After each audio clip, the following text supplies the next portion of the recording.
What's good, everybody? Ace of all trades here, back at it again with another first impressions video from E3. This time around, we're going to be bringing you guys Mario and Sonic at the Olympic Games Tokyo 2020, which is exclusive to the Nintendo Switch and will be available later on in another year, well actually the next year, for arcades wherever that is available. So Mario and Sonic at the Olympic Games Tokyo 2020, of course, it's a 2019 sports video game based off 2020 Summer Olympics. This will actually be the 6th installment of the Mario and Sonic series. This is engine of the Hedgehog Engine 2, and of course it will be coming out to the Nintendo Switch later in November 2019.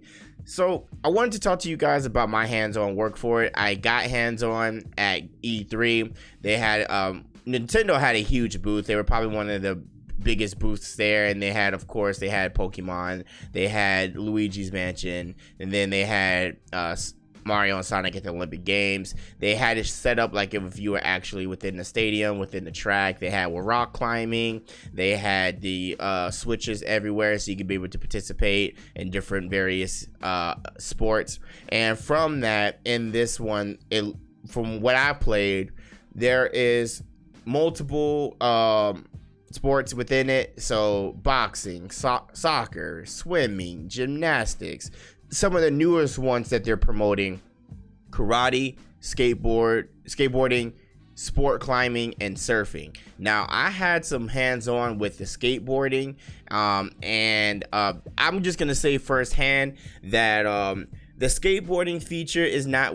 You get out of your head if you're a Tony Hawk Pro Skater fan, or if you're a if you played Skate, if you played Tony Hawk Underground, anything like that. Please do not think that the controls will work that way, because they don't. I know I didn't have necessarily the, oh man, this is about to be great, I'm about to be doing kick flips, I'm about to be doing ollies, I'm about to be doing front slides, grinding, doing 360s, doing the 900. Nah, it's, to be honest with you, all right, so to give you guys a kind of a rundown of my background when it comes to Sonic and Mario and Sonic at the Olympic Games, I've played it like, these games in particular are for, in my opinion, game nights. We have game nights with your homies, your friends, your loved ones, your family, and they come over and everything like that. This is a game that you like to play.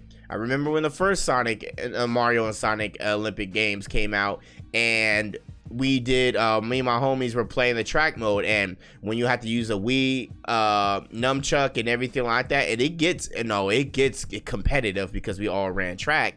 So you have to get the motion going. You have to move left and right and everything like that. You have to move your hands and everything like that. And the faster you go, the faster you win. So of course it's very fun. This is a game that I feel that it's perfect for people to sit down and hang out with. You know, not necessarily take it any seriously or anything like that. But if you want to be competitive, you can be.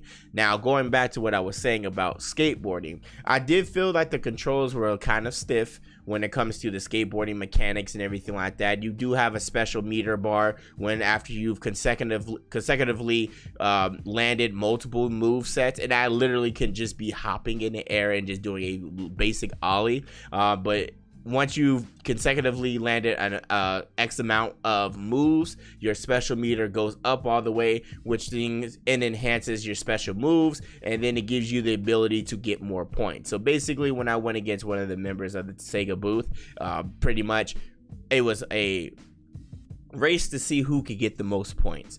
Going around, making comboing a bunch of different moves, grinding, kickflip, ollieing, all that type of stuff.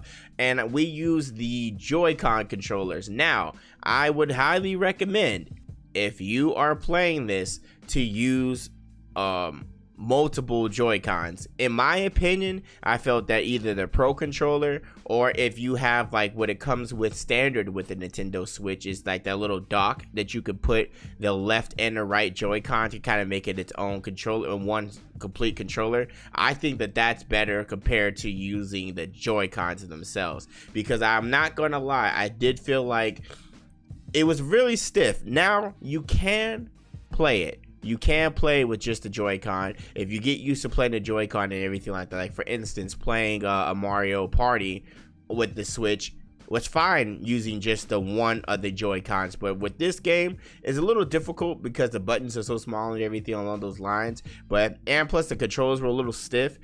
So moving on from skateboarding, which is one of the newer sports they're featuring this year, I had to try the hurdles. Now the hurdles are always fun when it comes to Mario and Sonic at the Olympics because it utilizes the ability of the motion controllers as well as making sure that you hit the button and timing it. But for some reason during this demo, when we were doing the hurdles and everything like that, of course I picked Sonic. I mean, that's kind of obvious.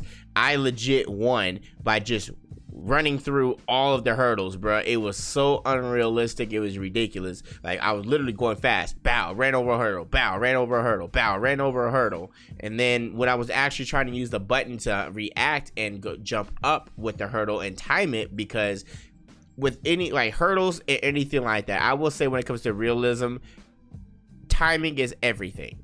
Timing is everything when it comes to the hurdles. If you get your steps wrong and you're going super fast, then you're usually going to crash into something. And they got that right on the game for sure. But the buttons and the motion controllers with the Joy-Cons were not reacting maybe in the way that it should have. I still won, but it wasn't. I won doing it improperly. And of course, being someone that with track and field backgrounds, of course that irked me. I know it's a game and everything like that, but I want it to work. When I move my Joy-Con up, I want to be able to that, and me hitting the button, I want to time it so I can hurdle over the hurdle. But I really played that. I played the hurdles. We did the hurdles. We did the skateboarding. We did the shooting, which obviously with the shooting with the pro, not the pro controller, but the Joy-Con, no problem at all. Felt good, felt fine. Had different characters in here, so of course you can have your Sonic, your Mario, your Knuckles, your Amy's, or you could have you can have Mario, you could have Waluigi, you could have Wario, you could have Bowser, all types of characters within the Sega and the Nintendo universe coming together for this joint games. I know a lot of people were like, why can't Sonic be barefoot in some things? Y'all are weird. But look, this game is for people that just want to have a good time literally on the couch and play with friends. That's literally what this game is for. I wouldn't necessarily say, oh yeah, online play, but maybe, look, if you want online play, cool. But I actually think that this would be something for,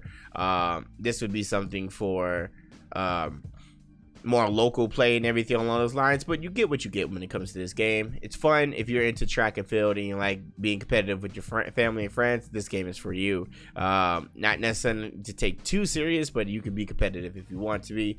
But that's going to be the first impressions video for this game. It's going to be coming out in November. So November 2019. This has been Mario and Sonic at the Olympic Games first impressions from E3. I really do appreciate you guys coming through, and you guys have a great productive rest of your day, and I'll see you in another video. Peace.